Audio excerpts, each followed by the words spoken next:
Decisions, decisions. This is lesson number 5 in the Decisions series. I'm Pastor Scott Conway. Of course, we're at QX Church. We're online at qxchurch.org. And we're continuing our series on decisions and decision making and how people make decisions. Today we're talking about persuasion. Persuasion is guiding others toward new decisions.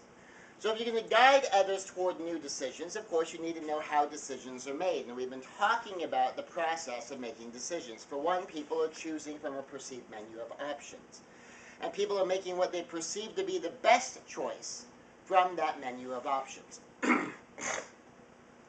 So there's a lot of things to consider there. For one thing, what do they think the menu of options is? What do they think the best choice is? What do they mean by best? Not what we mean by best. We might be trying to persuade them that accepting Jesus Christ as Savior is best. And I think we can make a very persuasive argument, but that doesn't mean they're going to accept it. For one thing, a problem you run into is what we call package deal Christianity.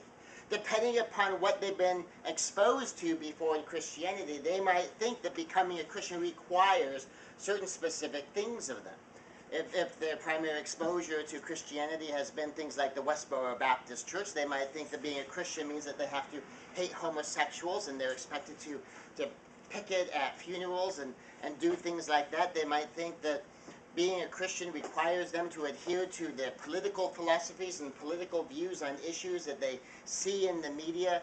And if they think that that's part of the package and that they have to accept all of these things in order to accept Jesus, they might not accept Jesus because they don't accept all of those other things. And so when you're trying to persuade someone, trying to make it clear exactly what something is and isn't, trying to understand them and understand where they are, understand where they're going, understanding what they think things mean is at the heart of persuasion. Because to persuade someone to guide others toward new decisions means that they need to have some understanding of what a new decision is, what options are available to them, what options are available on their menu, and what do those options include or not include. Now, a general principle when you're trying to persuade anyone of anything, and this is a general principle, it's not universally true, it's not like a law that if this is not true, there's no way you're ever going to convince anybody of anything. But the general principle is that people must know you care before they care that you know. In general, people must know that you care before they care that you know.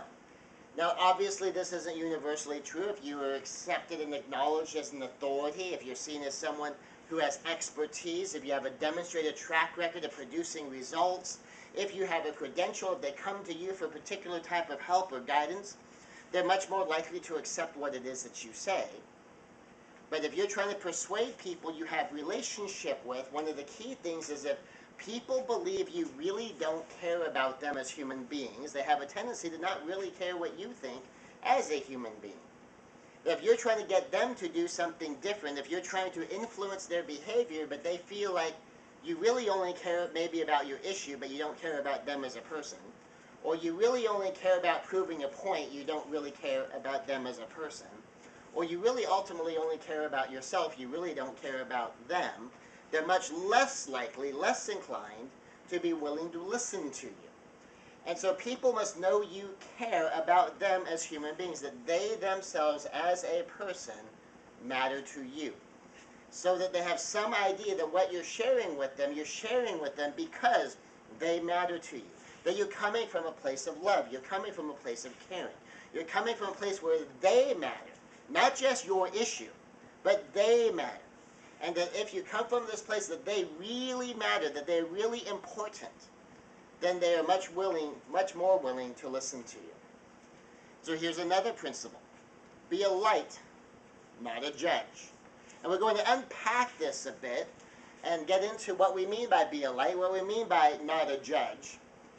But the general principle here in be a light, not a judge, is that people are more open to illumination than they are to condemnation.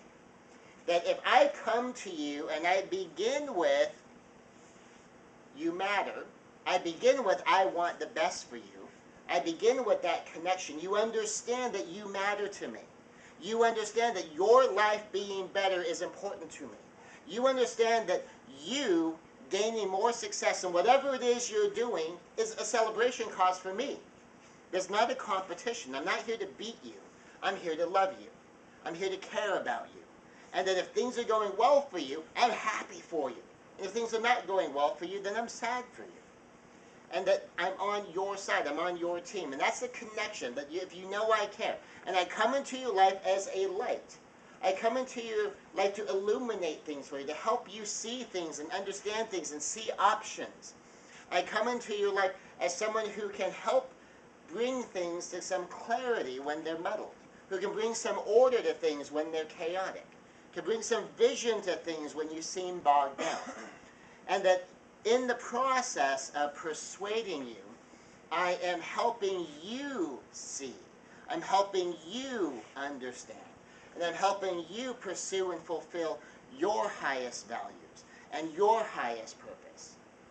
And not a judge. I don't come in calling you names. I don't call it, say, opening with, you're wrong.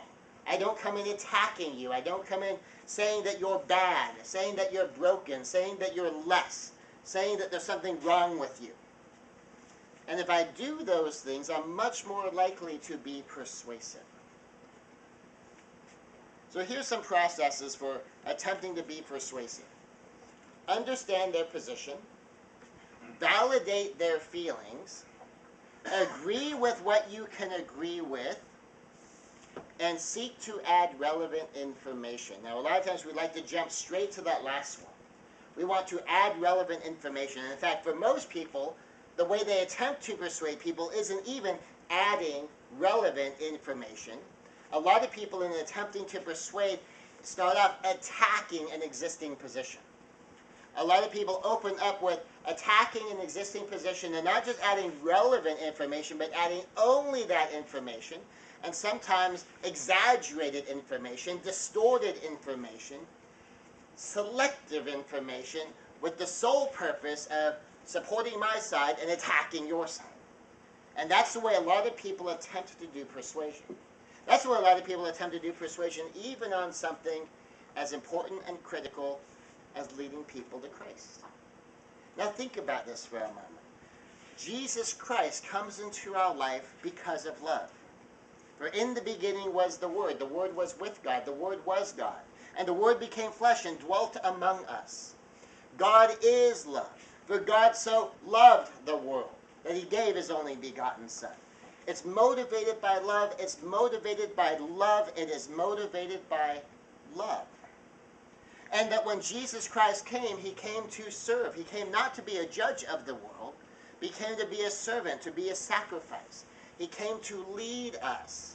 He came to show us a way and give us a way to be reconciled to God by paying the price for our sins so that we can be forgiven, because the price has been nailed to the cross with Him. And yet, very often when people are seeking to share Jesus Christ, they do not open with love. They do not open with forgiveness. They do not open with the kind of understanding that Jesus Christ showed up with. They open with self-righteousness. They open with why everybody else is wrong. That's not the way Jesus opened. In fact, if you read the Gospels, actually read Matthew, Mark, Luke, and John. Now, admittedly, if you read Matthew, Mark, and Luke, you're going to see there's a lot of redundancy in there. So if you like, just read Luke and John. Now, the two back-to-back Gospels, Luke and John. And what you will see is that Jesus did seem to go out of His way to pick fights. Jesus did seem to argue with people. He did seem to go right at the heart of sometimes what people believed in. And when you see who is that, it was the religious leaders of His day, the people who should have known better. The people who were telling everybody else they were bad, telling everybody else they were wrong. The people who were the most judgmental, demanding people, putting burdens on other people rather than accept it upon themselves. And that's who He argued with. But see how He dealt with other people, people He was trying to influence and persuade. How He dealt with prostitutes. How He dealt with the destitute.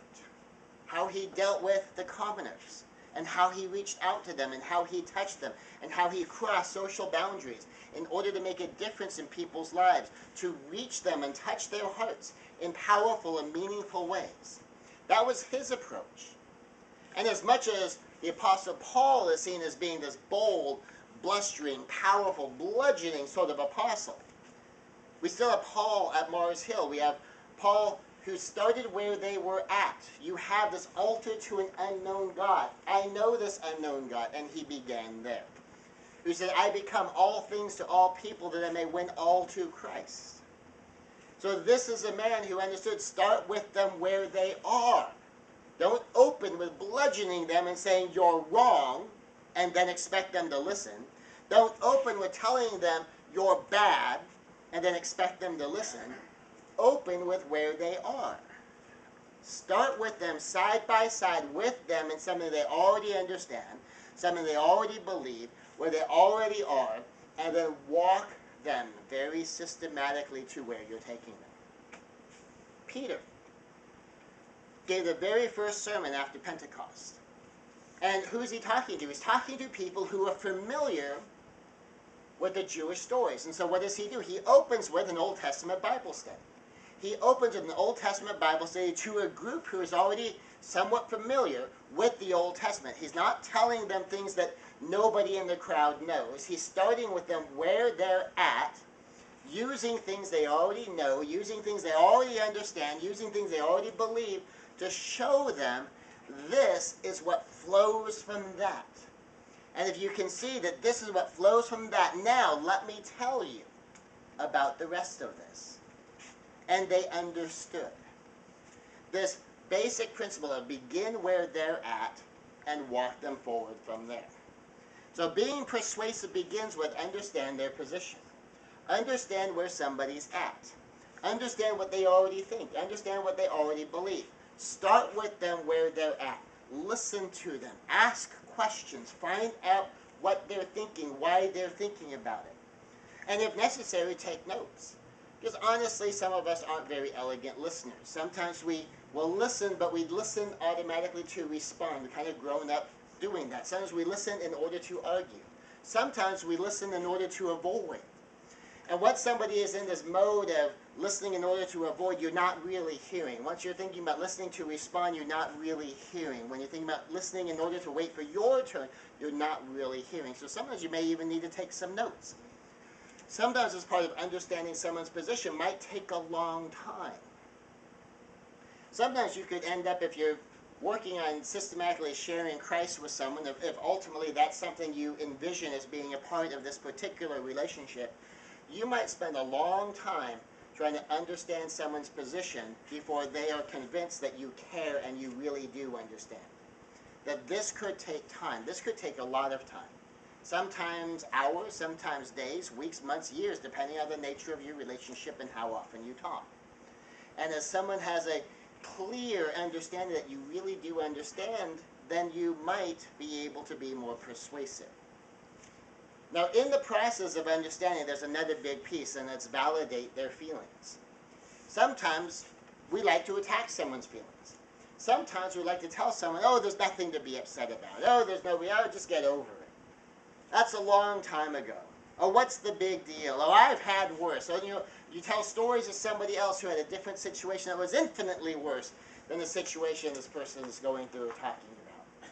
And there's been times where rather than validate the feelings someone else is going through, understanding what someone's going through and validating them in their own sorrow, even in a loss of life, even while somebody's life is fading or someone has actually died, there are people who will show up and they'll be telling their own story. Instead of offering presence and comfort to the people that they're there allegedly to comfort, instead of offering their condolences, and sometimes even just sitting quietly with someone, it can be the most powerful thing you can do, that they feel compelled to be sharing their own story, which does nothing to help the people hearing the story. But they get so caught up in the moment, they don't know what to do, and they feel they have to offer something, and so they'll talk about their aunt who had cancer, or they'll talk about their grandmother who died of cancer, or a friend of theirs that they had that got through it twice.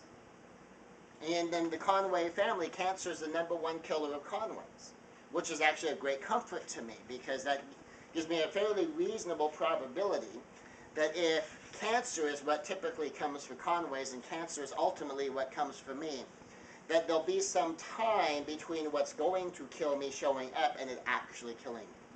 There'll be some time for me to make some choices and decisions and take care of some things.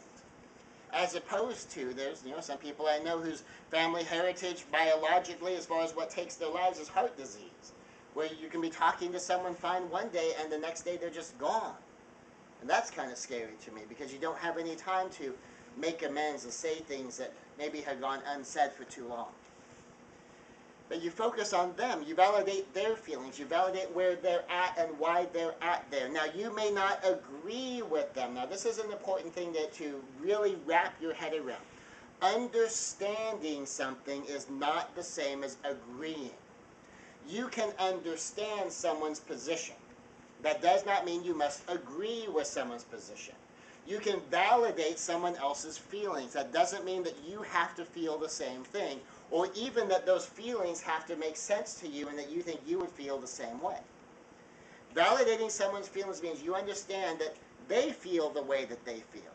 And it's okay for them to feel the way that they feel. And it even makes sense for them to feel the way that they feel. Now, you may not think it makes sense to you. You may harbor this fantasy that you wouldn't feel the same way, but you might. Because all of their feelings are bubbling up from a whole collection of things, and if you don't understand how they feel, chances are high that you also don't really understand their position, or that the depth of their position and where it's coming from is different than what you understand. There's something missing from your understanding.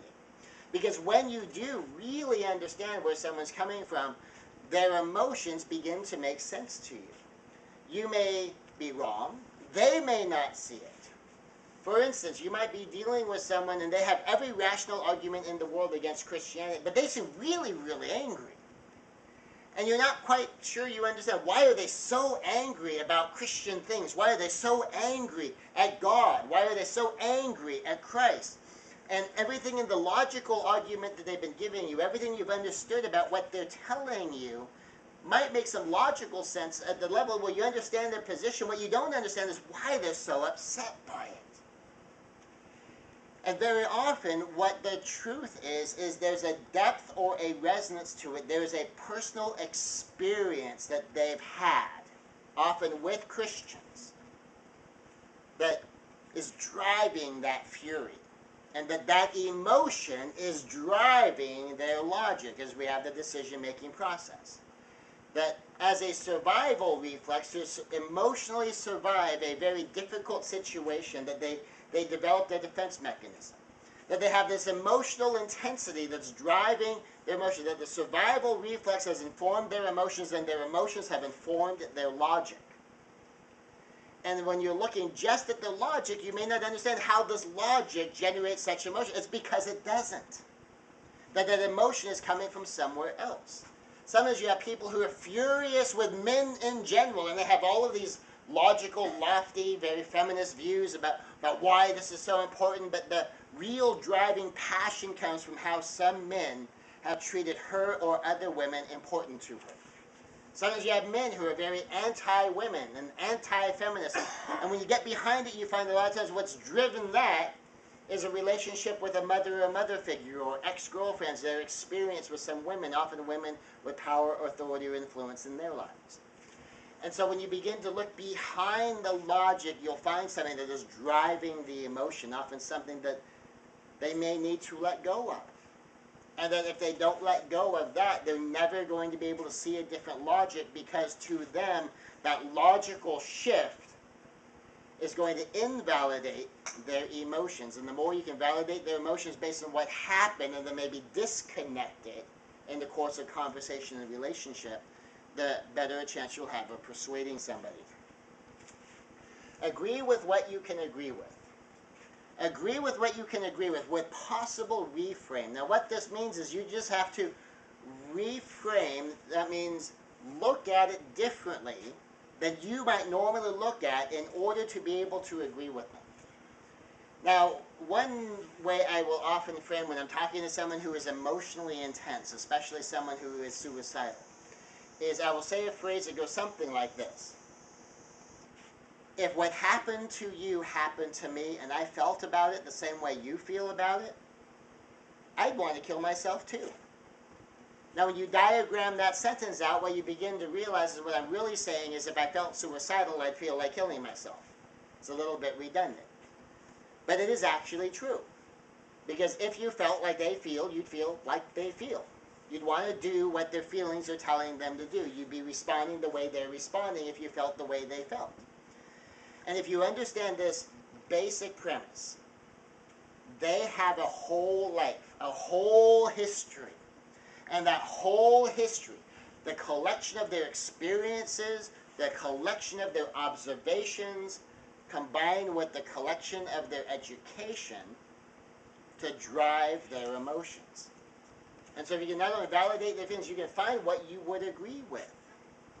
So recently I've been watching people engaging in the creation-evolution debate. And in my particular case, I see a lot of validity on each side. I've engaged in the creation-evolution debate, and I've won the creation-evolution debate from either side of the debate. Now, of course, if I can win from the creation side, does that mean creationism is true? If I can then also step over to the evolution side, and I can win the debate from the evolution side. And in particular, I'll tell you, my debate as the evolutionist, to me, actually was the most fun debate, because it was me versus an entire room of creationists. So we didn't do it as a forum of, me and one other person, and then the room gets to decide. The general view of that is the room is going to decide that the side that they already agreed with was the side that won. That's typical. In this particular case, I had a room of 17 creationists that had been going through a creationism course. And the instructor of the course, while she was very proud of the fact that everyone was really learning and grasping the material, her concern was they were getting very disdainful of evolutionists. They were getting very disdainful of science. And that wasn't her purpose. Her purpose was to teach kind of the balancing information so they could kind of see this side. But she thought they had gone too far. And she asked if I could come help out. And as we discussed it, we determined that a debate format would be best. And so I decided that, well, the best thing to probably do, since all of them seemed to be on the same page that she was concerned that they were on, is I'll just take on the whole room. And so me and 17 creationists had this debate. And then my definition for them as to who won the debate is I let them decide if they won or I won. And the way I define it for them is if someone was truly on the fence, if they truly had no opinion, if they were stuck between the two, which side do you think they would be more likely to fall on? And all of the creationists had to agree that the evolution position seemed like it made more sense. Now, they know that I'm a creationist, so they wondered how that really worked, and if I really had answers to all those questions that I left for them. And then, of course, I told them, yes, I do, and that there are gaps in creation theory, just like there are gaps in evolution theory. The gaps in evolution do not prove creationism true. It just proves that there's gaps. The gaps in creation theory don't prove that creationism isn't true. It just proves that there's gaps. And as it began to get more understanding, the professor that was teaching this particular group of people was much more satisfied that they were now approaching the issue with a bit more humility. And now these creationists could agree with the evolutionists as to how sensible evolution was. They understood enough to be able to say, yes, there is a fossil record. Yes, there is this appearance of evolution. Yes, there is a transition. And so you don't just attack everything. And the more you can agree with what you can agree with, the more you can connect on your points of agreement and build from there, just like Paul did at Mars Hill. Said, you have this altar to an unknown God. Let me tell you about the unknown God. And that when you begin with where somebody's at, if you begin with where you already agree and you build on your agreement step by step and systematically, beginning with where you're on the same page, rather than underlining every place you agree, what you're doing is instead of picking a fight and making it a conflict, you're picking a friendship and you're making it a cooperative effort. And part of listening is being willing to be persuaded too. Now, if you understand their position, if you validated their feelings, if you agreed with everything you can agree with, then seek to add relevant information. Now, by relevant information, there's several elements of what makes information relevant. One, of course, is, is it true? Because lies are irrelevant to persuading somebody. Hopefully people understand this. hold loosely to the information you share because they may have counterpoints. But as you seek to share relevant information, the best way to share relevant information is through questions. A little bit of data and some questions about it. Like, well, my side has a way that we handle an issue like this. How does your side handle an issue like that? I'm curious. And really listen to the answer. So you're back to, really seek to understand. And as they share, you go, okay, well, that's an interesting way to handle it. I think that would probably work. Because obviously it is working for some people. So is it logical to say it would probably work if it's actually working? Of course it is. This is, do you mind if I share the way my side handles that situation? And most people will give permission. And then you share how your side handles that. And you're adding relevant information in a non-combative way. So you're not doing the understand, validate feelings, and agree with what you can agree with as a tactic to then bludgeon them over the head. You're continuing that flow, and you seek those openings to add information that is relevant to the discussion and be open to their information that is also relevant to the discussion. So it's a two-way street. It's not just you, bam, bam, bam, bam, trying to make a difference in them. It's also being open to them making a difference for you. Even if you do not believe you can be persuaded because you're sure you're right, keeping in mind that they also believe that they cannot be persuaded because they're sure they're right, chances are they're not really listening to you anyway. But assuming you two have enough rapport, you shouldn't be threatened by information. The information, if anything else, might show you where you have holes and gaps in your side. So then you can go investigate. Now you may need to adjust your side. But at least you can go ask questions. If you don't know the answers already, you can go do some of your own research. You can be open to refining your position. Or possibly even just refining your delivery so that you don't deliver right into some of these gaps. So be a light. Getting more into being a light, to be a light, you must go to them. Going to where they are means you must find out where they are. Now try to think about this for a moment. If you're stuck in darkness, and I'm way over here, and I've got light over here, but there's no light between me and you, you can't see your path. You can't see your own feet. And somehow you're supposed to make your way over here because I just tell you this is where the light is. To be a light to the path, a lamp to the feet. I go to you where you are, so now you can see where you are.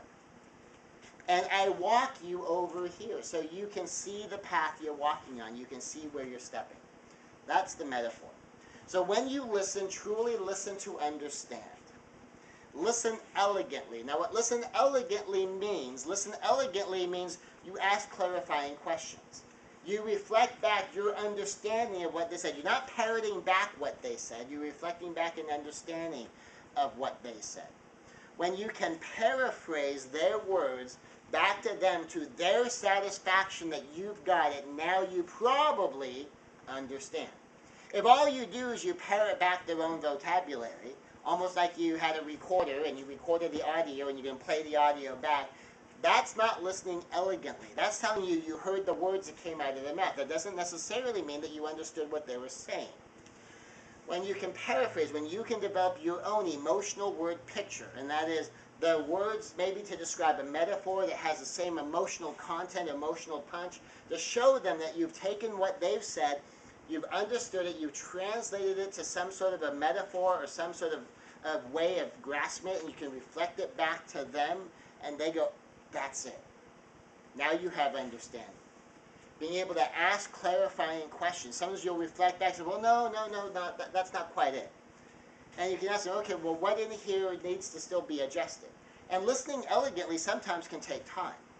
If you're in a counseling type scenario and someone has difficulty communicating, in particular if they're afraid to communicate, if they've been punished for communicating in the past, if they've been told just to be quiet, if they've just been run roughshod over by people, they might not have the vocabulary because they're always used to other people giving them the vocabulary.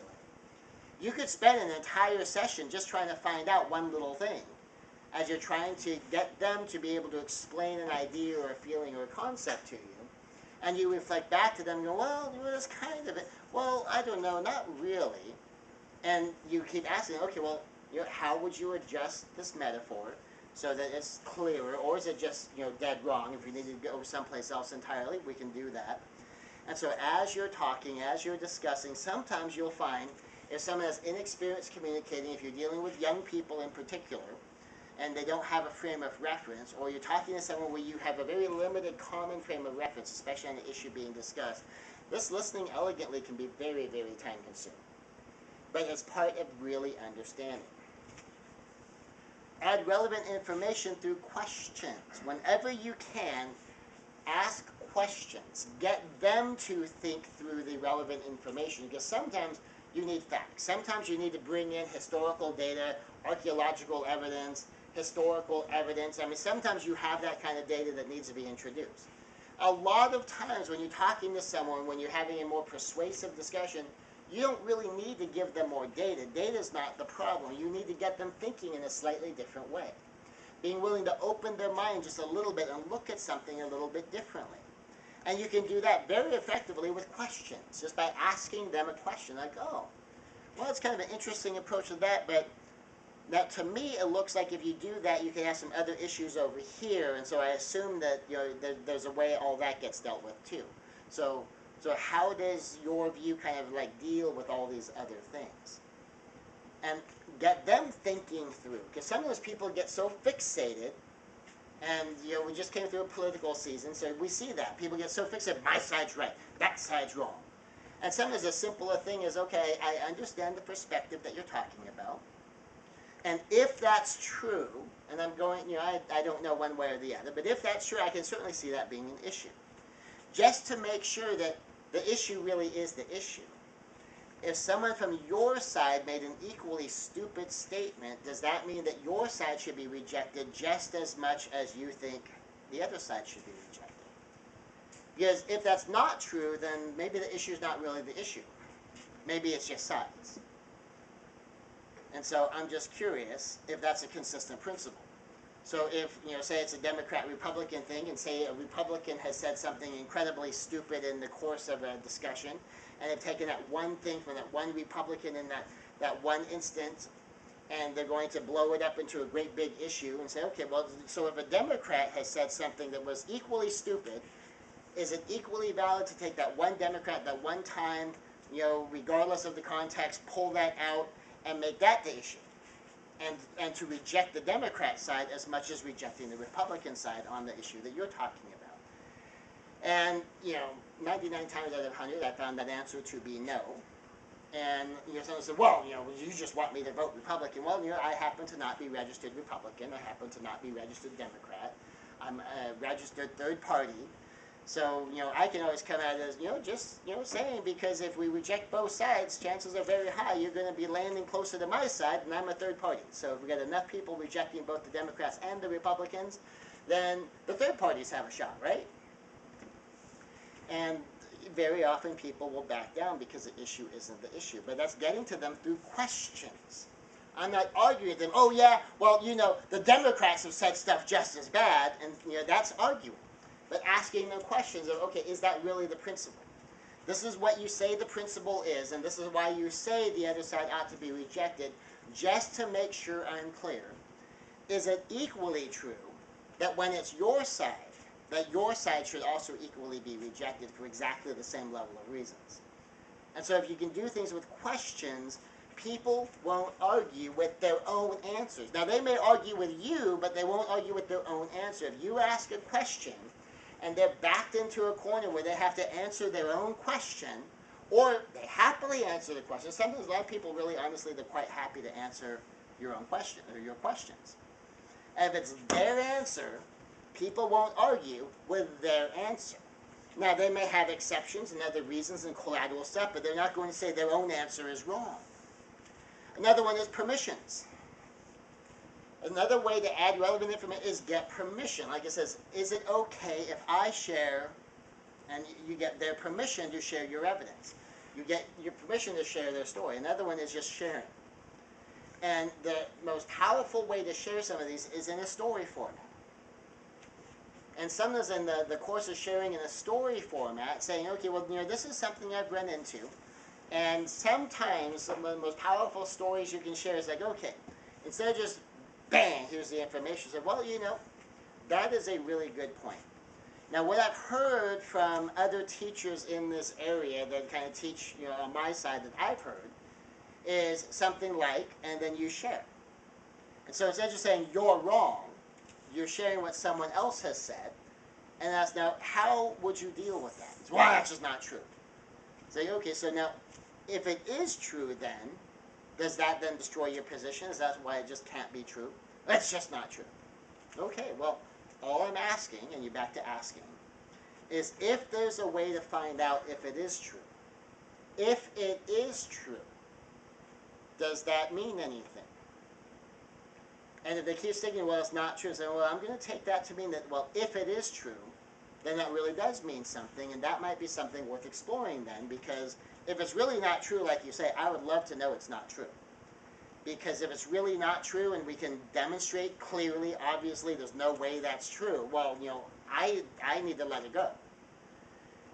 But if it is true, even if it might be true, if it might be true, it might be relevant. And if it is true, it might be very important. And so that's something I would like to explore with you. What do you think? And you go back to questions and give them a chance to explain where they are with that. Add relevant information by prompting their questions with your true stories. And so when you're sharing some of your stories, especially if you're sharing where something was in congruence with what they're talking about and there were issues that arose, or talk about things that you know of, where you have stories, things that happened, actual true stories. Things that happened to you are most powerful because they were you. It's hard to say that didn't happen to you. Things you personally observed, that you were there, you saw it unfold, so it's not things that where you just heard it like third and fourth and fifth hand.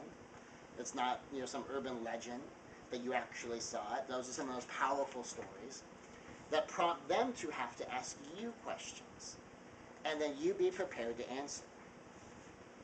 Now, something to remember is you may only persuade he who will stay engaged. You may only persuade he who will stay engaged. Once someone disengages, once someone is no longer listening to you, once someone is no longer talking to you, you're no longer influencing them. And if you're engaged in conflict, sometimes conflict is actually engagement. At least they're still engaging with you. Now, ideally, you're not the one making it a fight. But if there's a fight, if it's turning into an argument, if it's turning into a conflict, they're the ones doing it, and you're being as cooperative as circumstances will allow, and keeping them engaged, keeping them talking. Your goal is not to shove them away. Your goal is not to be the one that alienates them. So you need to be sensitive to where they're at and where they are in this kind of, storming off, I never want to talk to you again point. So there was a woman that I was talking to about Christianity versus Catholicism specifically versus kind of a more broad-based, biblical Christianity that can include most of Catholicism in my particular view. And in particular, what she was trying to do is because she really liked me, she saw that I was devoted to God, she saw that I was a serious Christian, and so in her heart, the way she saw this was obviously, you just don't know enough about Catholicism, because if you were truly devoted to God, obviously you would be a Catholic, and that was her view. And so we engaged in this ongoing dialogue, and she'd give me material that she got from her priest, and she might talk to her husband, and get some more stuff, and we had this whole kind of dynamic playing out. And as it played out, she would ask me questions about the material that she gave me, and have this whole ongoing discourse with me.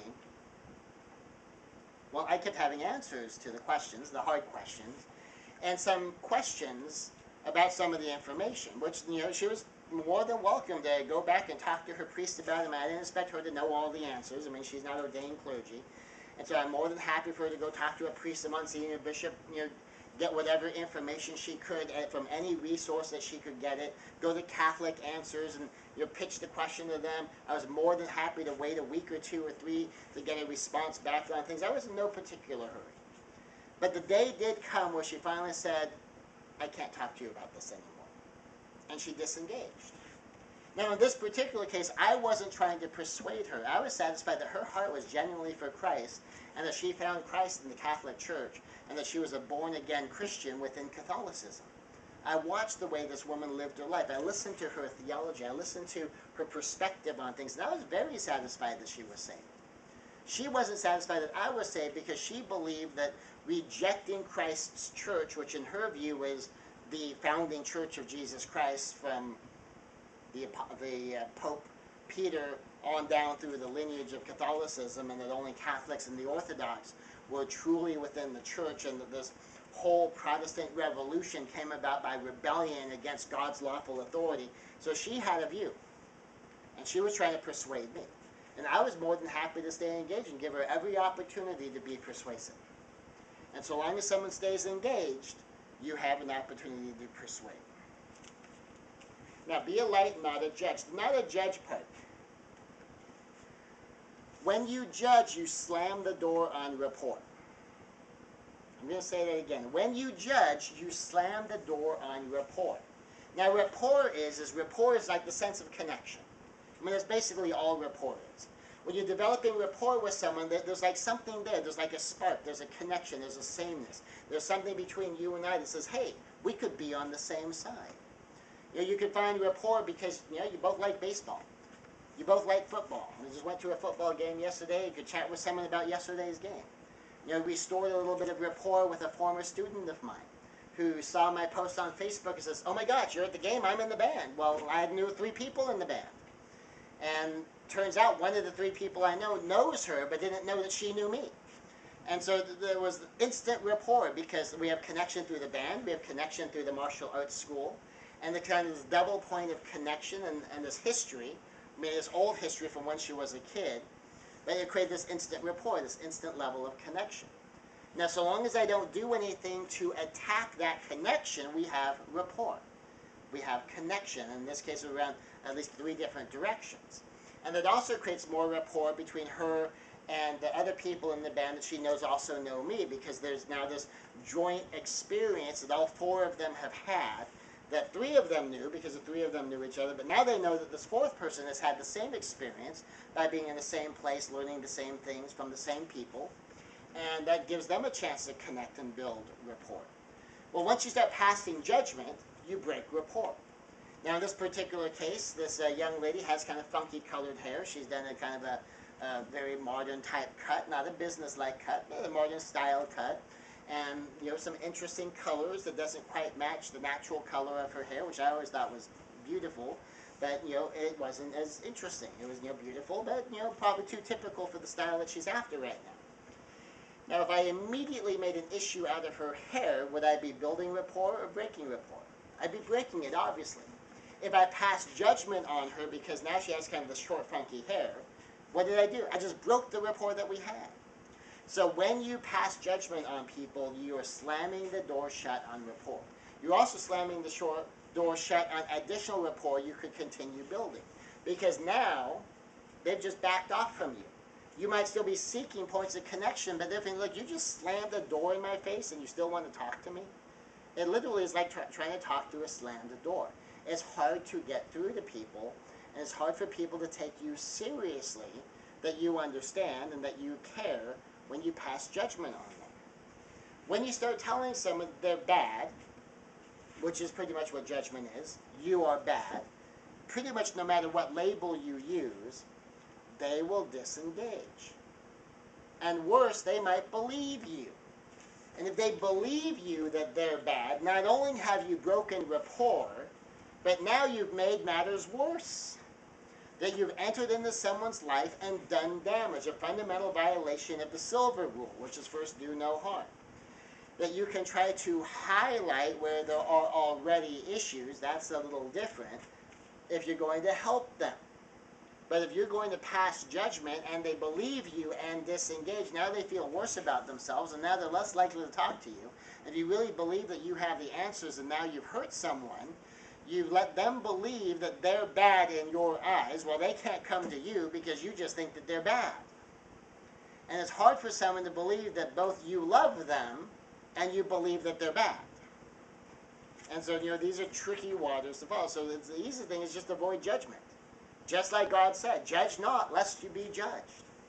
Now, that doesn't mean you can't acknowledge behaviors as a problem. You just hold back from ascribing the behaviors to some fundamental flaw in who and what they are. You understand the difference there? Now, when you try to persuade someone, expect the line will only move a little. Oh, on the issue of judgment, we've done a whole series on judgment. So if you want to dive into that issue, we have a whole series that you can get into on understanding what judgment is, what it isn't, what you ought to do, what you shouldn't do, what you should never ever do, what is your obligation to do, what is your right to do, and so on and so forth. All of that is wrapped up in the whole issue. Tons of scripture on judging, not lest you be judged, and tons of scripture on things that will happen if you do pass judgment. And so, some pretty significant things that have to do with the issue of what you let go and about whether there's condemnation or not. For those who are Jesus Christ, I think you know the answer. But when you're trying to persuade someone, something else that's important to remember is to expect the line will only move a little. Expect that the line will only move a little. When you're attempting to persuade someone, don't expect a sudden, radical, dramatic change. Don't expect to walk up to someone and say, "Hi, would you like to accept Jesus Christ as Lord and Savior?" And I've never heard of this Jesus before, but sure! That probably doesn't really happen all that often. We're going to get into it in a little bit about what it takes to make big changes. But expect that it'll be a little change. It'll be possibly an immediate change, an immediate insight, a shift that may occur, but it really is likely to only be a little step.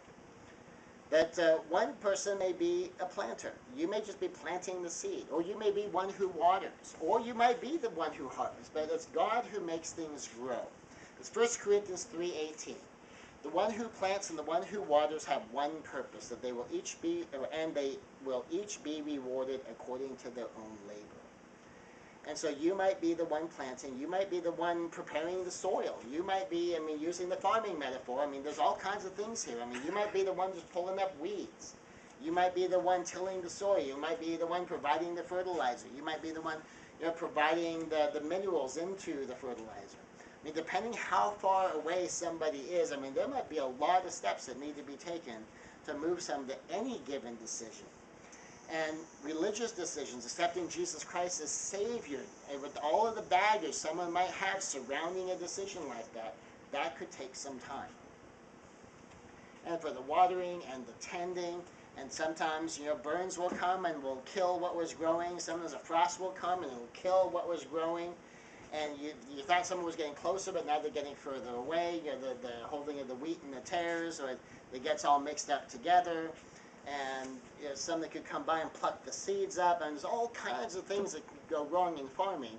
And guess what? There's all kinds of things that could go wrong in any sort of systematic teaching or persuasion of somebody. But just know that you may have a role, and hopefully your role is moving things forward. It often takes big things to make a big change. Now, we like seeing big change. But very often when something happens and someone makes an immediate conversion, that person you just met who had never heard of Jesus Christ immediately wants to accept, well, you might want to think about how long you expect that to last. If any given person could walk up with any given message and just deliver their message, and boom, oh yes, and they're accepting enthusiastically. Paul's road to Damascus conversion. That was a big thing. So here you have a man who's devoted to God, and the heavens open up, and he gets blinded, and stuff happens. That was a huge shift for him. Pentecost. What happened at Pentecost? You have the Holy Spirit being poured out. The whole idea of the tongues of flames, and people speaking in various languages, and whatever else was going on there. All of that power suddenly manifesting in this incredible, powerful way. That got people's attention. The burning bush, when Moses saying, now wait a second, this whole thing, it's on fire, but it's not being consumed. This is like a weird thing. And then he talks to God. That's pretty serious stuff. And you get this massive conversion. But one of the things to be aware of is just because there's a big thing doesn't necessarily mean there will be a big change. So big changes tend to flow from big things, but some of those big things still don't make that much of a change. Look at what was going on with the plagues of Egypt. You get plague, does Pharaoh change? You get plague, does Pharaoh change? You get plague, plague, plague, plague, plague. You get 10 plagues. They leave. You get the fire. You get the parting of the sea. He's still after them. Sends the army. Now, never send an army on a path that is only safe because the other side's God is holding the waters apart. That's not safe. But then even look at how Israel behaved.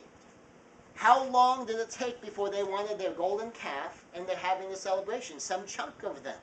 They saw plague, plague, plague, plague, plague, plague, plague, plague, plague, 10 plagues. They saw the fire. They saw the waters. They experienced all this. Moses went up the mountain. They've got the whole rumbling going on up there. I mean, they were there for this whole thing. And a percentage of them, thousands of them, still did the old habits. Didn't change. And you look at how often the people, that's not every given individual, but the people as a whole grumble during their trek and wanted to flee from this promised land. It's like, were you not there for the plagues? Were you not there for the miracles? Have you not been paying attention to this pillar of smoke by day, fire by night, leading us here? Don't you get it? And no, they didn't. And so 40 more years, off they go. And big things, still producing no change. That happens sometimes. But it often takes big things to create big change. Ordinary things tend to make ordinary changes. And so sometimes, if you're going to be persuading someone with, honestly, fairly ordinary things, expect only an ordinary level of change. An ordinary level of change is often just a step. It's often just one more thing to consider. It's getting that seed planted or another seed planted, and hopefully a seed that's not going to get plucked up planted. It's getting another shoot to grow, and hopefully one that's going to have firm enough roots that it's going to stick. And the whole parable of the good soil and about the birds coming and taking the seeds. And you don't know where you are in the equation. You don't know what your role is. You don't know where you are. But ordinary things tend to make ordinary changes from wherever you are in the process, and you are persuading toward change. You're just trying to make a difference. You're not always pushing to close, close, close. You may not be the one to pray a prayer with somebody. You may not be the one to walk someone all the way to the conclusion of some issue. You may just be someone who is just one more voice in a chorus, helping them begin to see what this whole thing looks like, what this whole thing sounds like, and to experience a little bit more depth, a little bit more resonance, a little bit more thoughtfulness, a little bit more love, a little bit more patience, a little bit more connection. Now we're going to finish the Decisions series next time with Decisions 6, and then our 6-lesson series on this topic will be done. But I do hope that this particular lesson on persuasion and the next one, which is also dealing particularly with persuasion, kind of helps you see that sometimes that natural inclination we have to want to argue with someone, to want to basically bludgeon someone with our side, very often isn't going to be a very effective way to do things. It might make us feel better, it might make us look good to people already on our side, but as far as making a difference in the lives of the people we are attempting to persuade, sometimes it's not so effective.